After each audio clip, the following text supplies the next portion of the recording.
Oromoon tartiibaan hoggayyuu sagalee uummata Oromoo ta'uudhaatu jalqaba marii keenyaati. Oromoon beekta alagalleen haala keenya hubatteeti deddeebitee tuffii jechuullee ni dandeenya. Gocha hammeenya kana, gocha suukanneessaa kana nurratti raawwachaa turtes jirtis fuulduras akkasumatti itti fufa hanga nuti akka sabatti haala keenya jijjiiruu jechuudha. Innis maali? Okay, dhifama. Ni dhaga'amaami?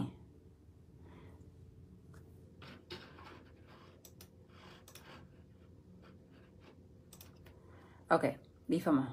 Naaf kolcha. Oromoonis tartiibaan haala keenya waan nu hubataniif sanii fi gocha hammeenya kana deddeebi'anii nurratti raawwatan.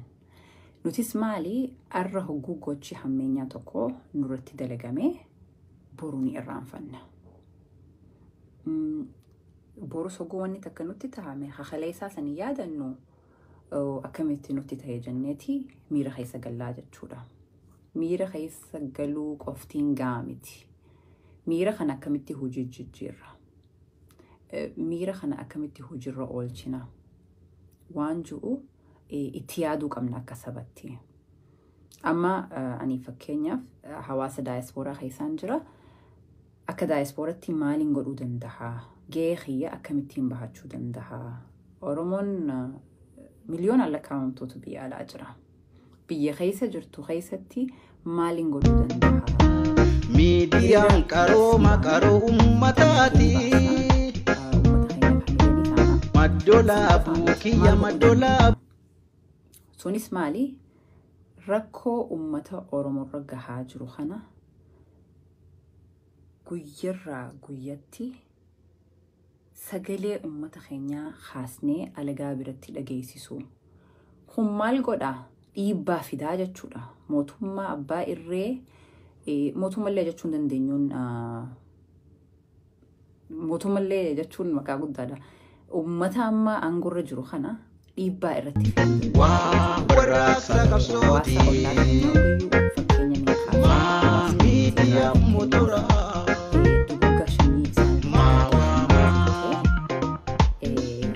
Guyyarraa osoon hifatin guyyaa hunda ummata isaaniitiif sagalee tahaa turanii jechuudha. Sagalee hoggaa jennu sagaleen akkumaan amma social media irratti bahee dubbadhu qofaa miti.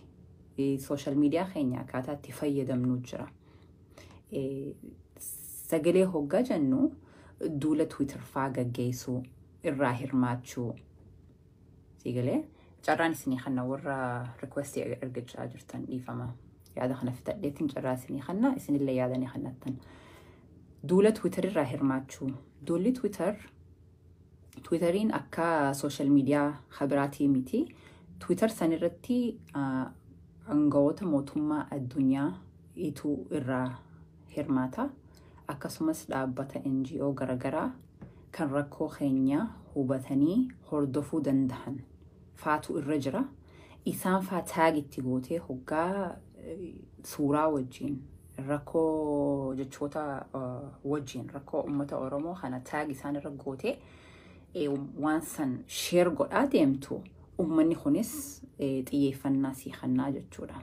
attention gara uummata Oromoo deebisaa jechuudha. Hawaasni Tigraay isaaniitti milkaa'uu danda'ee jechuudha. Hawaasonni biraatis akkasuma amma lola Ukrainii fi Raashaalleen akkasumatti attention guddaa addunyaa irratti harkatee jechuudha. Gargaarsinis tumsinis akkasumatti deemeef nuti rakkoo teenya walitti haasa'uu qofaa miti akkamitti addunyatti haasa'uu dandeenya. Yaada akkas ji'uun walitti dubbachuu isaanitti dubbachuu danda'uu nurra jira. Saniif afaan keessaa afaan Ingilish afaan addunyaa waan ta'eef afaan Ingiliishiin akkasumas afaan warri biyya Yurooppaa jirtan afaan biyya keessan biyya jiraattan keessatti afaan saniin information odeeffannoo rakkoolee jirtu dabarsuu sanfarratti hojjechuun barbaachisaadha. Akkasumas bakka bu'oota mootummaa biyya keessa jirtanii dhiibbaa gara saniin godhuu arra dhaynee boruu hifachuu osoo hin tahin guyyatti illee dandeenya torbaanirraa uummata san bira dhaynee rakkoo keenya itti himuu. Uummanni kun dirqama qaban waan nuti isaan filleef fedhii keenya waan nuti barbaannu nu guutuu qaban waan ta'eef itti fayyadamuu qabnaa jechuudha. Nutis paawara aangoo qabnu aangoo xiqqoo qabnu waan isaan voting power jedhaniin asitti biyya faranjitti waan isaan filuu dandeenyuuf fi paawara san aangoo saniif fayyadamnee waan nuti barbaannu isaan goosisuu danda'u nurra jira. Akka sabattis aadaa akkanaa barachuus hojiirra oolchuus qabna fuuldura yoo rabbi jee. Akkasitti dhiibbaa biyya keessa jirrutti godhuu nurra jira. Wal gurmeessinee nama 5-6 maan taane tartiibaan torbaanirraa yoo uummata kana bira dhaynee dhiibbaa godhuus fiduus ni dandeenya. Sanifitti himuu qabna. Guyyuma tokko baanee Facebook irratti dubbachuu yookaan kunilleen faayidaan qabu jechuu kiyyaa miti. Faayida nu fayyada. Facebook irratti gabbaanee dubbachuun faayidallee ni qaba. Maaliif hamilee uummata keenyaafis ni ta'a odeeffannoo fi yaada waliif dabarsuu ni ta'a jechuudha. Kana qofaa miti gahaa mitiin jechaa jira. Kanarratti dabaluudhaan akka daayispooratti gahee keenya bahachuu qabna. Warri biyya baqaa jiranis warri biyya ollaa Afrikaa keessa akkasumas biyyoota Arabaa akka biyya Faranjitti yoo bilisummaa yookaan akka keenyatti yaada ibsachuu yookaan dhiibbaa barbaachisu godhullee dandeenye waan isaan fakkaatu biyya san keessatti godhuu isaan irra jira. Biyya baqaa san keessatti amma NGO adda addaa waan jiruuf NGO san bira dhaqanii tokkoffaa keesii isaanii himachuun rakkoo siyaasaa tuutuu biyyarraa nu baase jechuun uummata Oromoo ni gargaara. Rakkoo keenya isaan biratti beeksisaa. Uummanni Oromoo uummata gidiraa jala jiru, uummata gabrummaa jala. Kunuu gargaarsa tokko. Sanirratti dabaluudhaan ammoo waan godhuu danda'an akka haalli isaanii mijeessetti godhuu irra jira. Sanumaan dhaamsa gabaabaa kana dhaamuufiin as bahee. Amma warri reefuu ergachaa turtan ergadhaa. Namoonni as keessa jirtan yaaddaa addee magartuu galatoomii namni yaada kannachuu barbaadan warri reefuu argachaa turtanii isin naqin naaf qolchaa irra deebi'ee argadhaa isin naqaa.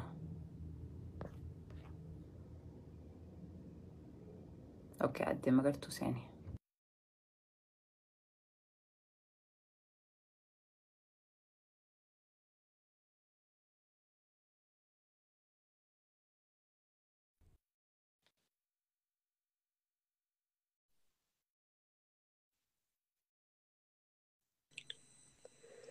Hello, السلام عليكم حبيبتي. وعليكم السلام مقرتو سلام كم نجا فيادا نجا فيا بقى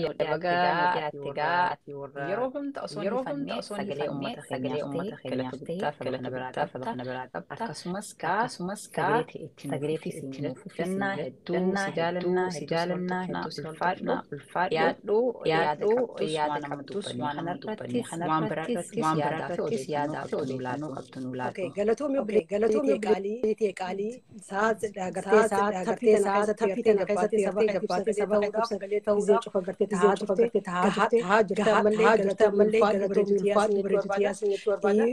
yaadannoo wanta kan yaadachiisuu barbaadu nama waan dalagaa jirtu qaban Oromoon amma fakkeenyaaf Biraanuu Kumsirii goranii jiran lolli kaaba karaa kaabaatiin isaa galamuuf deema manni gartee keessatti khayman duraan gartee kootaan namaan haasa'u ammoo uummata asmaraatiif kannamee jira wadannatiidhaa keessa seenanii nama isaaniitiin gameeni warri asmaraa fudhatee kondominiyeem jaanii gartee turan san gartee mana hedduudha mana dhibbaa ol أنا هنكسر كلامك كفرتي جيران. قالوا أمني أمارة أورومو بنملي أمام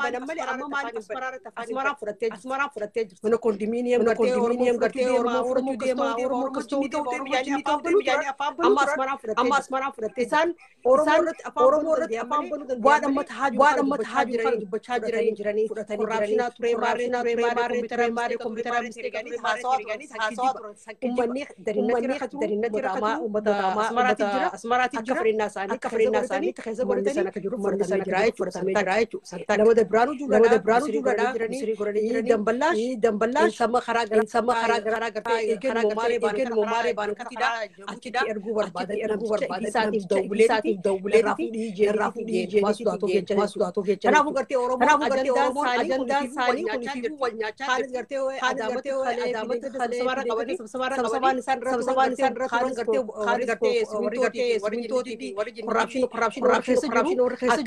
أكجروت والجلاج أورومونو مال قلوك أبدي كرتي أورومونو مال كهواسات بك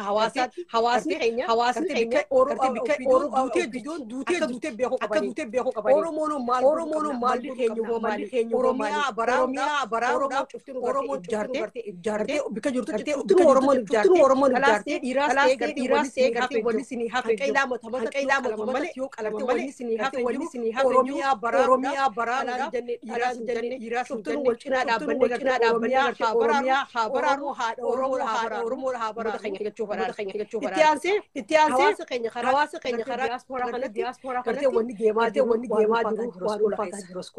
سكولا خيس وني روماني جرنا فرنا ساني هدو بلچا جولتي سنو كم قدرة يادك جولتي جتن وكم دندي سني قرتي سني بلتني أنا كبير خباب سبنا هم كانوا قرتي خراب برسي بدياني أورومو جولنا كفر الناس قرتي وري ورجعلن أكاي أمسالان في خنا تقولن جورن أبني أكفورسي فابني تكانو جولنا كذا شريعة قرتي دينا قرتي الماساني